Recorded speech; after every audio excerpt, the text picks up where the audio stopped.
The Vanquishing Evil Management Initiative with Andy Scantlin. What? Wenzel. Dude, it's taken us a long time to get on video. Mm-hmm. How you doing? Yeah, this is the first. We're changing channels here. Yeah, so backstory, this is our 5th installment. I was supposed to be writing an amazing article, but I cannot write right now. Life events, stress, like the lack of focus. And so I said, Andy, why don't we just talk about this and put the video out and do like an end of the year video? Really smart. Yeah. So adaptive mindsets. Agile. There we go. Thank you. Words. So I can't even write. I can't even talk. So what we want to talk about today, Andy just wrote an amazing article like 2 months ago, because I'm a slacker, on stress in the office and what stress does to our brains and how we deal with it. And the next thing that I was going to talk about is how we stress the people under us. So to set the stage, many years ago, I spent actually about almost a decade consulting with and helping victims of domestic violence manage their situations. And in some cases, I actually, with my security expertise, I helped them leave their homes, evacuate their children, switch up the routines, mitigate stalking cases, and move from victim to survivor, get them past the court case to a point to where they had broken that relationship, they were on a clean path, and they could restart their path. And it's really interesting because when, from my experience, when I would talk to a victim of violence, right, there are some key things that you almost always see. One, the lack of eye contact, the lack of engagement, meaningful engagement, the lack of confidence. Two, the immediate agreement with almost anything you're saying, to the point where you have to say, no, actually, I need you to think this through. Like, you cannot just agree with what I'm saying, because what I'm saying are very difficult things to do.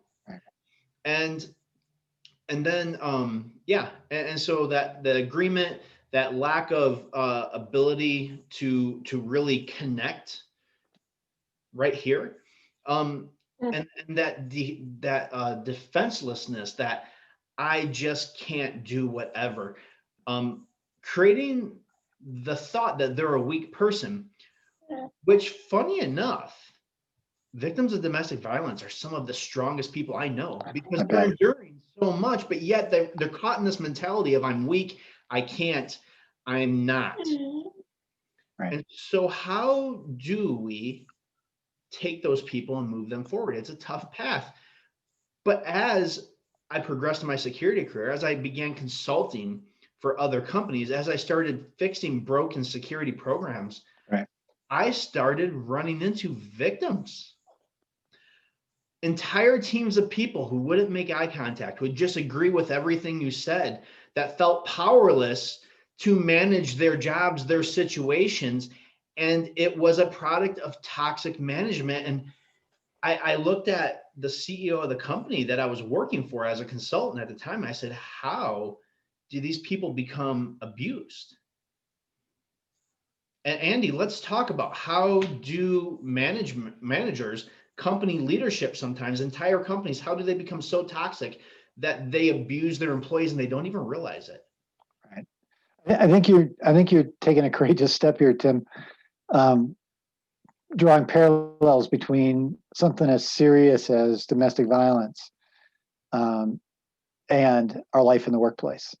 And I think everybody out there has been in the room when they've seen blank faces and people just nodding in order to agree to get out of the space, and anything to get out of that moment, even if it's not in their best interest. Have you, and well, maybe, I don't know. I mean, you're pretty amazing and you work for yourself, so you probably have never had a bad boss, because you're like the boss of bosses. But I have been in the situation to where 6 months to a year on end, at the thought of going to work in the morning, I had an upset stomach. Right.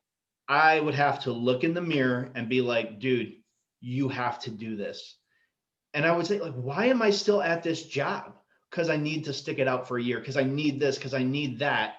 But I would have to actually get up the courage to get in the car to report to work because I knew what was coming. Whether it was a straight on attack, whether it was just random disruption made up, just toxic waste to make people wade through. And there's a lot of workplaces out there that are that toxic environment that are creating victims of abuse. Have you seen that? Have you seen that in your work? I've seen it. I've had that boss. I've been that boss, and I work with some of the people. And where I see the kind of what makes, I think the through line is when when bosses are operating from a place of weakness, when they're operating from a place of lack of confidence, when they don't know where to go next, and they don't feel good about themselves, the impact of that is felt by everybody working with that person. So I think I heard you say when bosses are not secure in themselves. Right. They're not secure in their own personage, in their own role.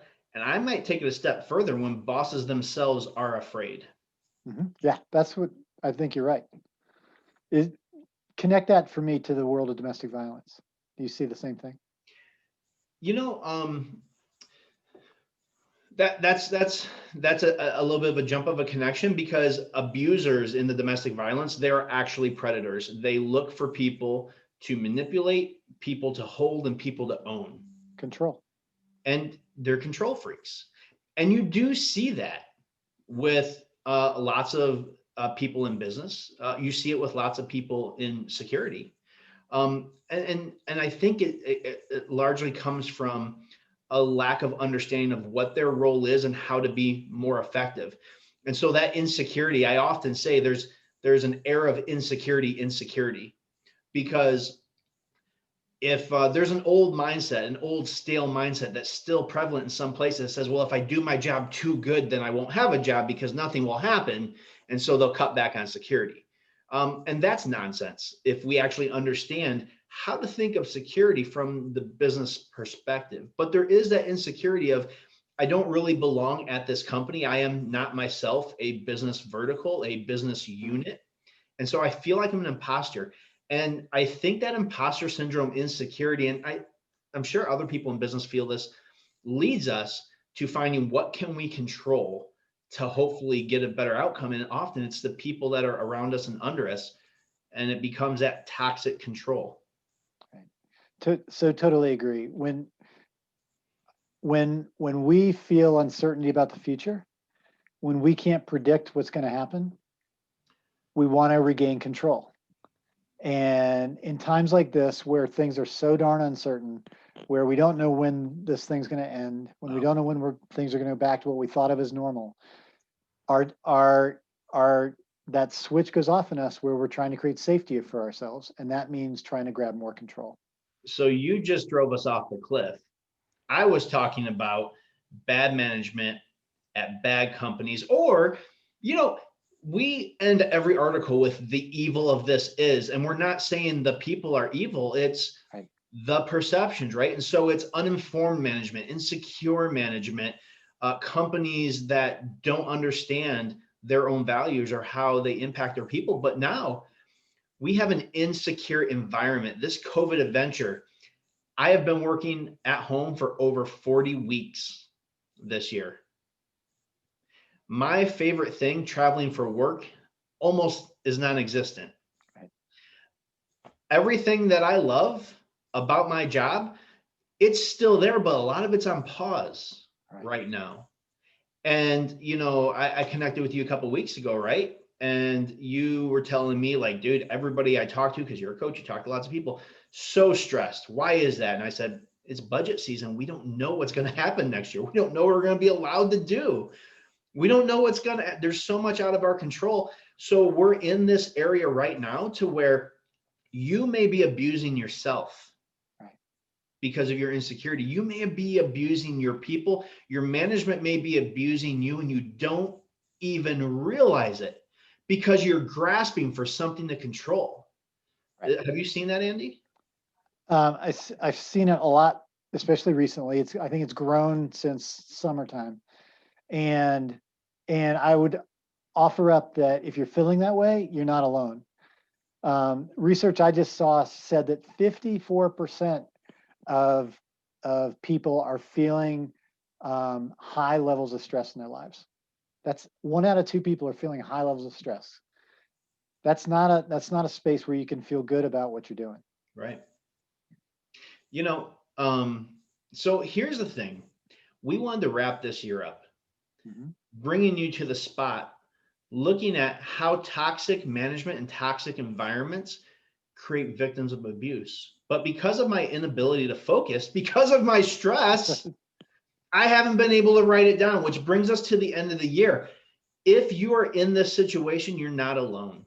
Right. This is our last post for this year, but next year, we're going to kick off with how to manage the victim mentality that we're finding ourselves in business right now.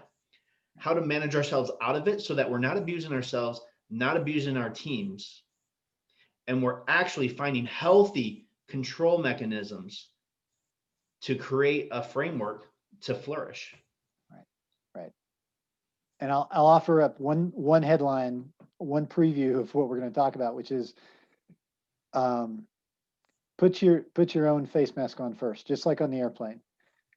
Take care of yourself, because the research is really clear and we see it all the time. We cannot do a great job of taking care of each other, of our people in our lives, unless we're taking good care of ourselves.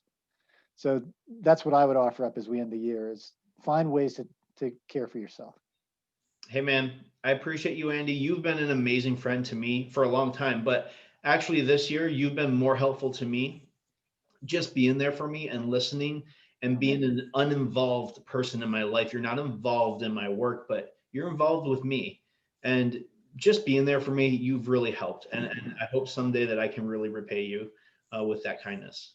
Oh man, thank you. You touched my heart, man. It's my honor to be with you, and trust me, you give back to me in ways you don't even imagine. You don't even know. All right, everybody, have a Merry Christmas. Have a great New Year. Shut off your computer after Disconnect. the 18th and don't power it back up until the 4th. Have a great year and have a great New Year. Have a great holiday. Yes. It's getting better.